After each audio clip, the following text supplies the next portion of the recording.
పాదయాత్ర వెంకటేశ్వర గారు మీరు మాట్లాడండి ప్లీజ్. ఇక్కడ ఆంజనేయులు గారు ఎందుకు భయపడుతున్నారు అని చెప్పి క్వశ్చన్ చేస్తున్నారు.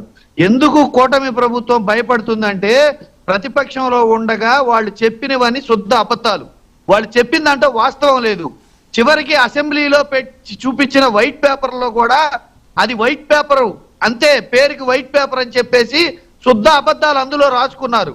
ఎందుకు వాళ్ళు పెట్టిన వైట్ పేపర్ కి, ఆ కేంద్ర ప్రభుత్వం ఇచ్చిన లెక్కలకి, ఆర్బీఐ ఇచ్చిన లెక్కలకి, లేకపోతే నీతి ఆయోగ్ చెప్పిన విషయాలకి, వీటన్నిటికీ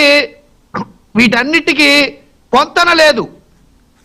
రాష్ట్ర ప్రభుత్వం చెప్తున్న అప్పుల విషయంలో కావచ్చు, అవినీతి విషయంలో కావచ్చు, పరిపాలన విషయంలో కావచ్చు, లెక్కల విషయంలో కావచ్చు, ఒక్కటంటే ఒక్కట కూడా నిజం లేదని చెప్పేసి కేంద్ర ప్రభుత్వము, నీతి ఆయోగ్, ఆర్బీఐ ప్రతి విషయంలో కాగ్ రిపోర్ట్లు, ప్రతి విషయంలో లెక్కలు చెప్పే దాంట్లో ఒక్కదానికి పొంతన లేదు.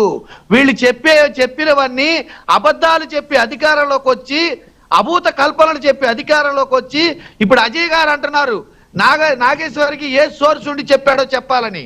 వీళ్ళు ఏ సోర్స్ ఉండి చెప్పాడో, అబద్ధాలు చెప్పారో ఆ సోర్సే లేక ఇప్పుడు జగన్మోహన్ రెడ్డి గారికి సాక్ష్యాలు, ఆధారాలు ఎటువంటి సోర్సు లేక వెనక్కి వెళ్తున్నారండి ఆంజనేయులు గారు.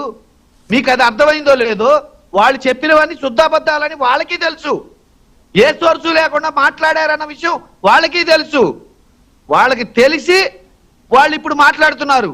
ఏదైతే ప్రొఫెసర్ నాగేశ్వర్ నువ్వు ఏ సోర్సు ఉండి మాట్లాడావు అని అడుగుతున్నారు కదా, వాళ్ళు కూడా ఏ సోర్సు లేకుండా మాట్లాడే ఇప్పుడు భయపడి వెనక్కి వెళ్తున్నారు, ఏ ఆధారాలు లేక. ఎస్ కృష్ణాంజనేయులు గారు, ప్రధానంగా ఇది ప్రజల పక్షానికి చెందినటువంటి ప్రశ్న. సూపర్ 6 ఎంతవరకు సక్సెస్ అయ్యింది? సూపర్ 6 అనేటటువంటిది కూటమి ప్రభుత్వం ఫెయిల్యూర్ స్కీమ్స్ అనేటటువంటి అంశాన్ని ప్రస్తావించడంతో పాటు పెట్టుబడులు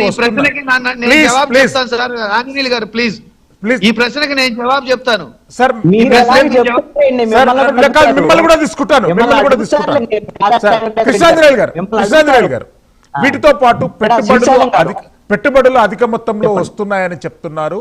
పెట్టుబడులు వస్తే యువతకు ఉపాధి ఎందుకు కల్పించడంలో కూటమి ప్రభుత్వం ఫెయిల్ అవుతుందనేటటువంటి ప్రజల పక్షాన ప్రతిపక్ష నాయకుడు అడిగినటువంటి ప్రశ్న. షార్ట్ గా ఆన్సర్ చెప్పండి ప్లీజ్. చాలా సింపుల్ గా ఏంటి అంటే, ఈ రోజున మొన్న ఎన్నికల సమయంలో సూపర్ 6 కు సంబంధించినటువంటి హామీలు ఇచ్చారు. సూపర్ 6 లో ఆల్రెడీ 4 ఇంప్లిమెంటేషన్ సంబంధించినటువంటి జరుగుతున్నటువంటి పరిస్థితి ఉంది. 2 పెండింగ్ ఉన్నటువంటి పరిస్థితి ఉంది. దశల వారీగా ఇంప్లిమెంట్ చేస్తామని అంటున్నారు. ఆ రెండిట్లో కూడా ఒకటి నిరుద్యోగ వృత్తి, రెండవది మహిళలకి అది 18 ఏళ్ళు నిన్న 1500 రూపాయల చొప్పున నెలకి ఇవ్వాలి. ఈ 2 కూడా ఇంప్లిమెంట్ చేయాలంటే బహుశా వీళ్ళ వల్ల అయ్యేటువంటి పరిస్థితి కాదు ఖజానా వ్యవహారంలో. అప్పుడు ఎన్నికల్లో హామీ ఇచ్చినటువంటి పరిస్థితి ఉంది. ఇది ఎన్నికలకు ముందు ఒకవేళ వీటిని అమలు చేసినా సరే జనం నమ్మేదానికి అవకాశం లేదు. ఉన్న దాంట్లో 4 అయితే ఇంప్లిమెంట్ చేశారు. గత ప్రభుత్వంతో పోల్చినప్పుడు ఖచ్చితంగా ఈ కూటమి ప్రభుత్వము పెట్టుబడులు తీసుకురావటం, ఉద్యోగ ఉపాధి అవకాశాల కల్పన విషయంలో సీరియస్ గా ప్రయత్నం చేస్తుంది, నిజాయితీగా కూడా ప్రయత్నం చేస్తుంది. వైసీపీ ప్రభుత్వంలో ఉన్నటువంటి పరిశ్రమలో పారిపోయినటువంటి పరిస్థితి ఉంది. ఇక్కడ పరిశ్రమలో ఎవరైనా పెట్టుబడులు పెట్టాలన్నా భయపడేటువంటి పరిస్థితులు ఉన్నాయి. ఇప్పుడు గూగుల్ దగ్గర నుంచి మిగతా టీసీఎస్ దగ్గర నుంచి మిగతా అన్ని సంస్థలు ఆంధ్రప్రదేశ్ వైపు చూస్తున్నటువంటి పరిస్థితి ఉంది. 20 లక్షల ఉద్యోగాల కల్పన అనేటువంటిది వాళ్ళు ఇచ్చినటువంటి హామీకి అనుగుణంగా ప్రయత్నాలు సిన్సియర్ గా కూటమి ప్రభుత్వం వైపు నుంచి జరుగుతుంది అనేటువంటి ప్రజలు కూడా నమ్ముతున్నారు. అజయ్ గారు, సూపర్ 6 అటర్ ఫెయిల్యూరు, డీబీటీ మేము ప్రజలకు డైరెక్ట్ బెనిఫిట్స్ ఇవ్వడంలో సక్సెస్ సాధించామనే అంశాన్ని జగన్మోహన్ రెడ్డి గారు ప్రస్తావించారు. షార్ట్ ఆన్సర్ చెప్పండి ప్లీజ్. ఇప్పుడు నిజంగా కూటమి ప్రభుత్వం సూపర్ 6 లో ఫెయిల్యూర్ అయితే ఈరోజు ప్రజలే ప్రశ్నిస్తారు సార్ శ్రీశైలం గారు. ఇప్పుడు డీబీటీ ప్రకారం జగన్మోహన్ రెడ్డి గారు జనం మొత్తానికి అందుబాటులో ఉన్నాను, దగ్గరకు ఇచ్చాను అంటే అదే జనం జగన్ ని తిరస్కరించారు ఎందుకు? నువ్వు నిజంగా పేద ప్రజలకి దగ్గరగా ఉన్న అన్ని చేస్తే నువ్వు రూపాయి ఇస్తూ 10 రూపాయలు కొట్టేసావు జనం దగ్గర నుంచి. అది మర్చిపోయాడు జగన్మోహన్ రెడ్డి గారు. ఈ రోజు ఆర్థిక కష్టాలు ఉన్నప్పటికీ జగన్మోహన్ రెడ్డి చేసిన తప్పులన్నింటినీ కూడా ఈరోజు సరి చేసుకుంటూ వస్తూ ఎక్కడికెక్కడ కూటమి ప్రభుత్వం సక్సెస్ గానే ముందుకెళ్తుంది. ఈ రోజు మిగతా 2 హామీలు ఏదైతే ఉన్నాయో వాటిని కూడా నెరవేర్చే విధానానికే ముందుకు అడుగులేస్తున్నారు సీఎం చంద్రబాబు నాయుడు గారు. దాని మీద ఒక ఆలోచనకి వెళ్తున్నారు. ఈ రోజు ఏదైతే మేము 20 లక్షల ఉద్యోగ కల్పన అన్నామో దాని మీద సీరియస్ గానే ఈ రోజు రాష్ట్రానికి ఎన్ని పరిశ్రమలు వస్తున్నాయి సార్? గ్రౌండ్ అవుతున్నాయి కదా, మన కళ్ళకే కనపడుతున్నాయి, గ్రౌండింగ్ అవుతున్నాయి. ఈ రోజు శంకుస్థాపనలు చేస్తున్నాం, భూమి పూజలు చేస్తున్నాం. ఏ ఇయర్ లో ఏ ప్రాజెక్ట్ కంప్లీట్ చేస్తామో దాని మీద ఫుల్ క్లారిటీ తోటి ఈ రోజు చంద్రబాబు నాయుడు గారు ఏమి దాచిపెట్టట్లేదు సార్, బయటికి చెప్తున్నారు, ఓపెన్ గా చెప్పేస్తున్నారు. ఈ రోజు అక్కడ 100 ఉద్యోగాలు వస్తాయా, 1,00,000 ఉద్యోగాలు వస్తాయా, 1000 ఉద్యోగాలు వస్తాయా, ఒకటే ఉద్యోగం వస్తుంది అనేది పక్కగా పెడితే ఏది ఏ ఇయర్ కి అయిపోద్ది, ఏ ఇయర్ లో కంపెనీ స్టార్ట్ అయిపోద్ది, దాంట్లో ఎప్పటి నుంచి మన పనులు మొదలు పెట్టొచ్చు అనేది కూడా చాలా క్లారిటీగా తేడా తెల్లంగా ఈ రోజు ప్రజలకు అర్థమయ్యేలా మేము చెప్తున్నాం. కాబట్టి జగన్మోహన్ రెడ్డి గారు చేసే ఆరోపణల గురించి మేము ఎక్కువగా పట్టించుకోవాల్సిన అవసరం అయితే లేదు శ్రీశైలం గారు. ఇక్కడ ఆయనకి ఏంటంటే టైం పాస్ అవ్వక 15 రోజులకు ఒకసారి వచ్చి ఏదో 2 గంటలు నా పార్టీ కూడా ఉంది, నేను కూడా ఉన్నా అని చూపించుకోవడానికి మాట్లాడతాడు తప్ప అంతమించి ఏమీ ఉండదు అక్కడ. ఎస్ వెంకటేశ్వర రెడ్డి గారు, డీబీటీలు కింద సక్సెస్ సాధించుంటే వైఎస్ఆర్ పార్టీ ఏదైతే డీబీటీలు ప్రజలకు అందించినటువంటి సక్సెస్ రిజల్ట్ సాధిస్తే ఎందుకు వైఎస్ఆర్సీపీ పార్టీ ఓటమి చవిచూసింది అనేటటువంటి ప్రశ్న అజయ్ గారిది, ప్రజలది, వీక్షకులది. ఎట్లా స్పందిస్తారు ఈ అంశం? ఎస్ అదే ఎందుకు ఓటమి సాధించింది అనే దానికి పరకాల ప్రభాకర్ గారు ఒక దాదాపుగా సంవత్సర కాలం నుంచి ప్రతిరోజు పెట్టి చెప్తున్నారు. ఇప్పుడు ఏదైతే అజయ్ గారు నీకు ఏ షేర్స్ ఉంది, ప్రొఫెసర్ నాగేశ్వరం మీద కేసు పెడతానని అంటున్నారో, పరకాల ప్రభాకర్ గారు ఏ సోర్స్ నుండి చెప్తున్నారో ఆయన వివరాలు అడిగి ఒకవేళ ఆయన తప్పు మాట్లాడి ఉంటే ఆయన మీద ఎందుకు కేసు పెట్టట్లేదో అర్థం కావట్లేదు.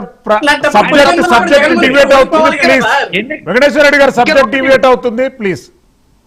సబ్జెక్ట్ డివియేట్ అవ్వాలా? మీరు అడిగారు ఎందుకు గెలిచింది కూటమి ప్రభుత్వం, ఎందుకు జగన్మోహన్ రెడ్డి గారు తిరస్కరించారని. దానికి దీనికి లింక్ ఉంది ఒకటి. ఇంకొకటి ఏంటంటే మాకు 40% ఓటు బ్యాంక్ వచ్చింది, ప్రజల్లోకి వెళ్ళబట్టే, పథకాలు వెళ్ళబట్టే, మా పరిపాలన వెళ్ళబట్టే 40% ఓటు బ్యాంక్ వచ్చింది. ఏవైతే 3,500 పోలింగ్ బూత్లలో పరకాల ప్రభాకర్ గారు ఎలక్షన్ కమిషన్ వెంకటేశ్వర రెడ్డి గారు మీరు కాన్స్టిట్యూషనల్ ఛాలెంజ్ అయ్యేటటువంటి ఆన్సర్ చెప్తున్నారు. అది యాక్సెప్ట్ చేయనండి, లేదండి అది యాక్సెప్ట్ ఇక్కడ కాదు. నేను అడిగిన ప్రశ్న జవాబు చెప్పాలి. కృష్ణాంజనేయులు గారు మీకు ప్రశ్న అండి. మన లైవ్ చూస్తున్నటువంటి వీక్షకులలో ఒక ప్రశ్న తీసుకుంటున్నారు. శ్రీశైలం గారు ఒక మాట, మేము కరెక్ట్ క్వశ్చన్ వేస్తే మాకు సమయం ఇవ్వరు, మమ్మల్ని మాట్లాడినెవరు. కానీ మేము ఒకళ్ళమి డిబేట్ లో మా ఫోటో అనేది ఒకటి ఉండాలా, ఎందుకంటే రేపు కావాలంటే ఆ సబ్జెక్ట్ మీద వెళ్దాం. కానీ కృష్ణాంజనేయులు గారు లైవ్ చూస్తున్నటువంటి వీక్షకులు మాక్సిమం గా అడిగినటువంటి ప్రశ్న, మేము మాట్లాడిన తర్వాత మీరు ఏదైనా మాట్లాడుకోండి. వెంకటేశ్వర రెడ్డి గారు ప్లీజ్ ప్లీజ్ ప్లీజ్. లైవ్ చూస్తున్నటువంటి వీక్షకులు మాక్సిమం గా అడిగినటువంటి ప్రశ్న, ఆంధ్రప్రదేశ్ రాష్ట్రానికి ఫుల్ టైం ప్రతిపక్ష నాయకుడు కావాలి, పార్ట్ టైం ప్రతిపక్ష నాయకుడు కాదు.